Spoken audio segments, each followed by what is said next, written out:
1865 se publicó en París el Atlas Geográfico del Perú, de Mariano Felipe Pasoldán. Parte de los mapas publicados en él eran obra de Raimondi.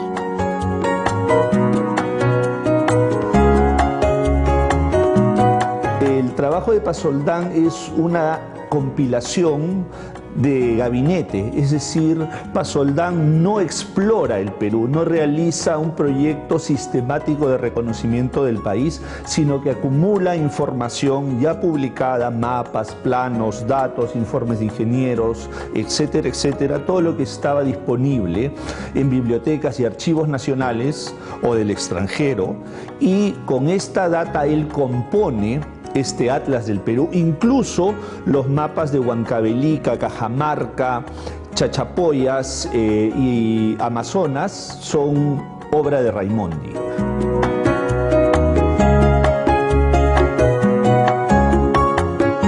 Raimondi continuó con sus viajes, pero esta vez por el sur andino. Así, en compañía del norteamericano George Squier, recorrió las ruinas de Tiahuanaco y los departamentos del Cusco, Arequipa y Ayacucho.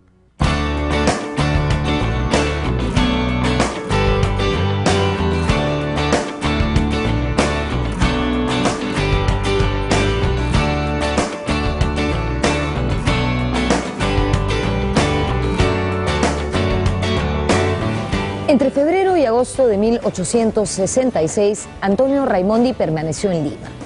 Ese año coincidió con una importante reforma en la educación superior. El convictorio de San Carlos de la Universidad de San Marcos se convirtió en 3 facultades: Derecho, Ciencias y Letras, cada una de ellas autónoma y regida por un decano. Antonio Raimondi fue elegido decano de la flamante Facultad de Ciencias. Por eso estoy aquí, en el patio de ciencias de la Casona de San Marcos.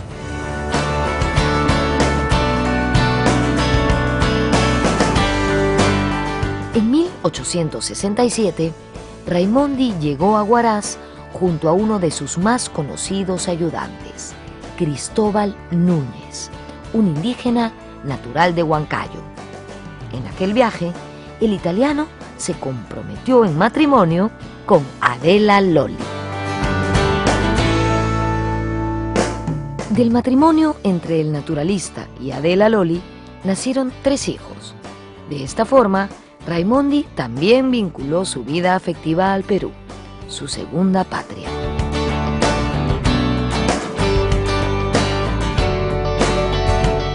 Él no solo hizo una familia acá en Perú, sino que dedicó su vida a explorar el territorio peruano para encontrar recursos.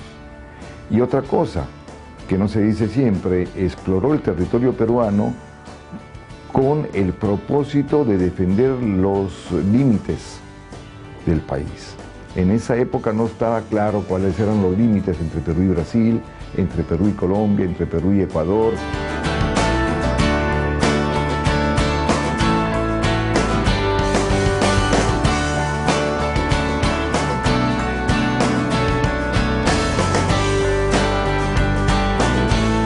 Raimondi visitó varias veces Ancash. En 1867 descubrió para el mundo científico una planta que los pobladores del lugar llamaban puya. Esta planta no había sido antes clasificada por ningún botánico. La encontró cerca del pueblo de Utucumayo, en la provincia de Recuay. Al verla, evidentemente, el italiano quedó impresionado por su tamaño y la enorme cantidad de semillas que tenía. La bautizó con el nombre científico de Pourretia gigantea. Difícil es dar una idea de la sensación que causa la presencia de esta planta en un lugar tan elevado, 3.800 metros sobre el nivel del mar. Allí se levantan estas vigorosas y robustas plantas, ostentando a la vista en un solo tallo millares de vistosas flores. Esta exuberancia de la vida y variedad de colores produce el más sorprendente contraste con la tristeza y aridez de los alrededores.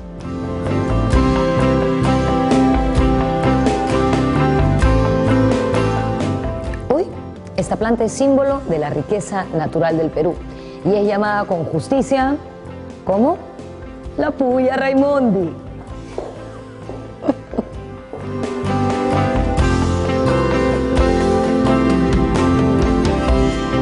En el caso de la nomenclatura de plantas, Antonio Raimondi utiliza el método linneano, los nombres en latín, y de alguna manera él, al utilizar este protocolo científico, lo que hace es universalizar la nomenclatura de las especies nativas nacionales, pero al mismo tiempo las patenta, porque utiliza nombres en versión en latín de científicos peruanos, de localidades peruanas, para darles el nombre a estas especies, a estas nuevas especies de la ciencia. Entonces Raimondi de alguna manera expresa así que su proyecto es un proyecto científico de agenda nacional.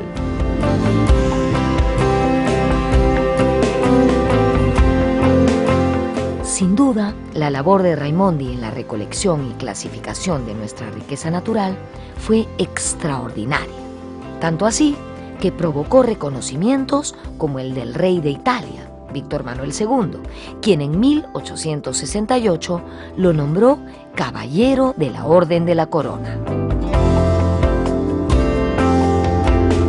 El Congreso peruano decretó la compra de las colecciones de Raimondi y la construcción de un museo que lleve su nombre. Gracias a la venta de sus colecciones al Estado, el sabio compró una casa donde instaló su laboratorio.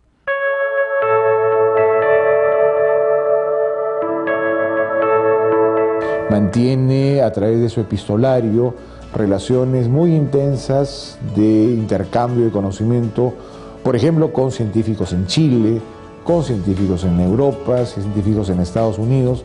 Por lo tanto, representa no solamente un hombre que haya aportado a la ciencia, sino mantiene con sus contemporáneos una vinculación extremadamente productiva.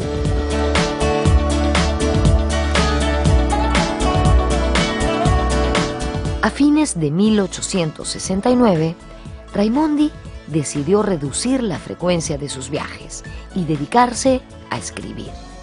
Quería publicar los resultados de sus investigaciones. Era el momento de sistematizarlas.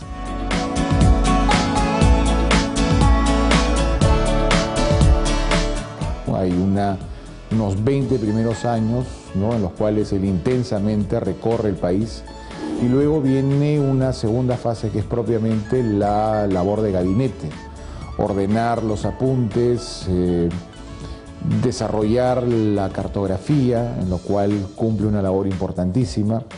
Todo esto hace de Raimondi, sin ninguna duda, la principal figura científica del Perú del siglo XIX.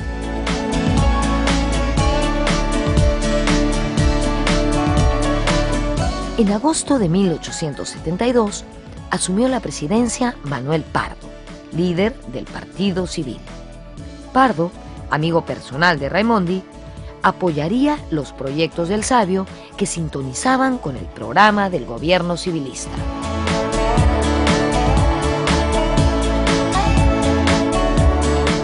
De alguna manera, Raimondi y Pardo comulgaban estrechamente en la misma visión que tenían sobre un Perú moderno, un Perú que tenía que despertar, como ellos mismos decían, sus pasivos recursos naturales al desarrollo, para así alcanzar sobre la base, digamos, de esta reserva de recursos naturales, la prosperidad.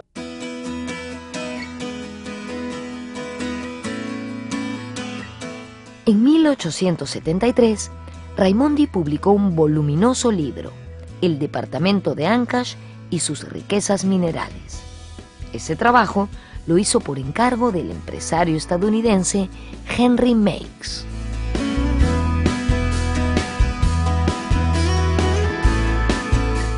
Raimondi, cuando publica El Departamento de Ancash en 1873, es de una u otra manera un registro exhaustivo a nivel provincial, en realidad a nivel departamental, porque es la mirada de todo lo que representa la potencialidad económica de un departamento.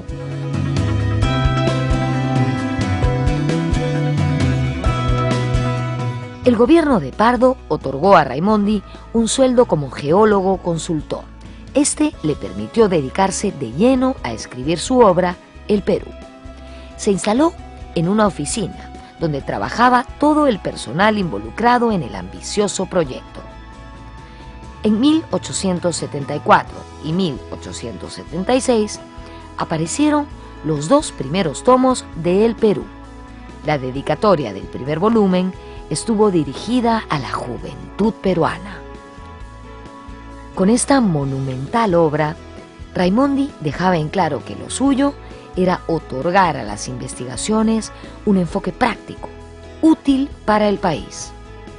Pocos años después, una muestra de minerales peruanos enviada por el naturalista a la Exposición Universal de Francia obtuvo una medalla de oro. La idea era comenzar a atraer la atención de inversionistas extranjeros.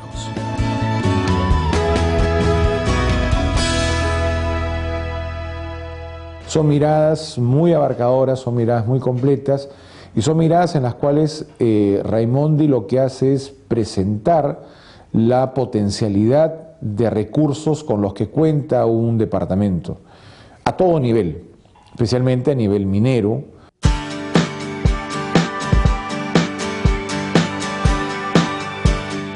Otro aspecto importante en la obra de Raimondi era su visión integral.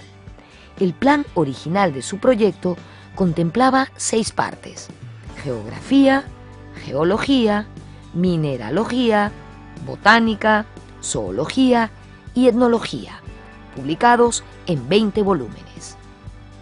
En vida de Raimondi, solo pudieron publicarse los primeros 3 tomos. Gracias a sus exploraciones y publicaciones, Raimondi se convirtió en lo que hoy llamaríamos un líder de opinión.